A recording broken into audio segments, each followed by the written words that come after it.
Hey everyone, and welcome back to the channel. Today, we're re-diving deep into what many consider one of the greatest films ever made, The Shawshank Redemption. It's a timeless story about hope, friendship, and the relentless fight for freedom. So grab your popcorn, sit back, and let's break down this cinematic masterpiece. Our story begins in a tense courtroom. Andy Dufresne, a successful banker, is on trial, accused of murdering his wife and her lover. Despite pleading his innocence, the evidence seems overwhelming.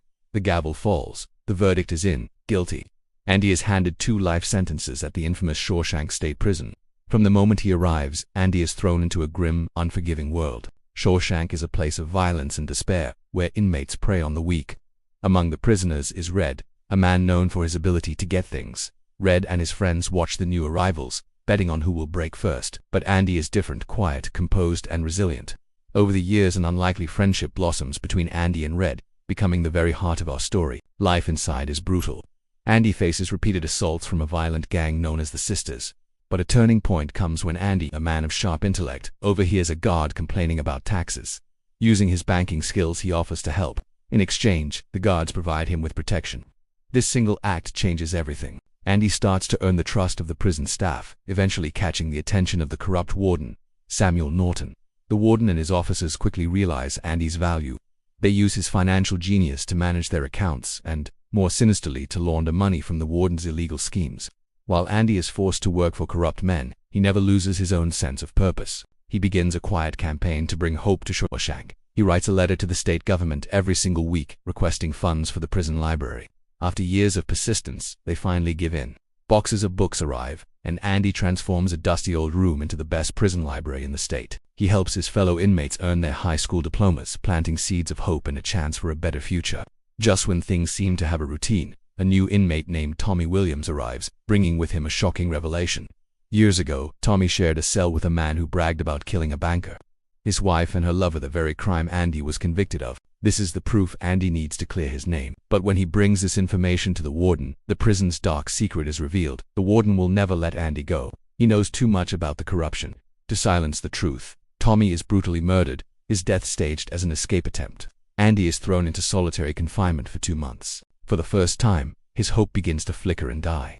When Andy returns from the darkness of solitary, he's quieter, more reserved. He speaks to Red about dreams and freedom, talking about a place in Mexico called Zihuatanejo.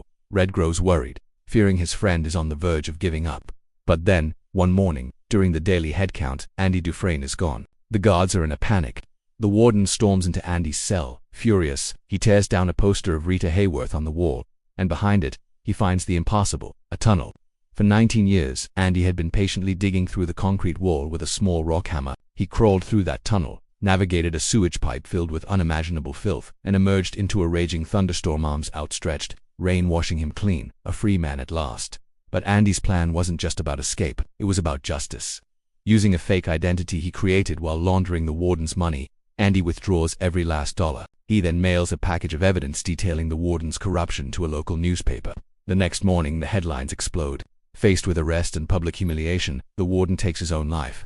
The corrupt system of Shawshank begins to crumble, just as Andy broke his own chains. Years later, Red is finally granted parole. He steps into a world that feels strange and lonely. He is on the verge of losing hope himself, but remembers Andy's words. Hope is a good thing, maybe the best of things, and no good thing ever dies. Following instructions Andy left for him, Red travels to a specific hayfield in Buxton. Under a volcanic rock, he finds a hidden box containing money and a letter from his friend, inviting him to Zihuatanejo. With newfound purpose, Red breaks his parole and makes the long journey south. On a bright sunny beach in Mexico, he sees a familiar figure. 2 old friends, finally reunited, free, together. Hope wins. The Shawshank Redemption teaches us that no war can truly imprison the human spirit. It shows that patience can move mountains and that true friendship can light the way to freedom. If you enjoyed this breakdown, please hit that like button, leave a comment, and subscribe for more deep dives into your favorite films. Thanks for watching, and I'll see you in the next one.